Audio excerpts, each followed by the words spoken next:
ہر انسان چاہتا ہے کہ اس کے پاس جو قیمتی سامان ہے وہ محفوظ رہے، کوئی چور اسے چرا نہ سکے۔ جس مال پر آیت الکرسی پڑھ کر دم کیا جاتا ہے، اللہ رب العزت اس مال کی حفاظت فرماتے ہیں۔ ایک گاؤں میں ایک بندہ تھا، اس کے پاس قیمتی اور نسلی بھینسیں تھیں۔ روزانہ ایک چور رات کے وقت بھینسیں چوری کرنے کی نیت سے اس کی حویلی میں آتا۔ جب وہ رات کو وہاں پر پہنچتا تو اسے کچھ بھی نظر نہ آتا۔ جب وہ صبح سویرے حویلی میں آتا تو ساری بھینسیں وہیں پر موجود ہوتی۔ وہ یہ دیکھ کر حیران ہوتا۔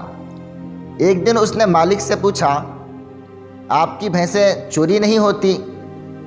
حالانکہ گاؤں میں اکثر لوگوں کی بھینسیں چوری ہو جاتی ہیں، آپ کی بھینسیں کیسے سلامت رہتی ہیں؟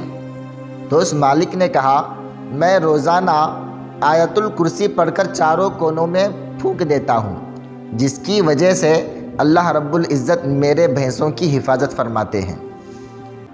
کوئی بھی انسان اپنے مال، اسباب اور قیمتی سامان پر اگر آیت الکرسی پڑھ کر دم کر دیتا ہے تو اللہ رب العزت اس کے مال کی حفاظت ضرور فرمائیں گے۔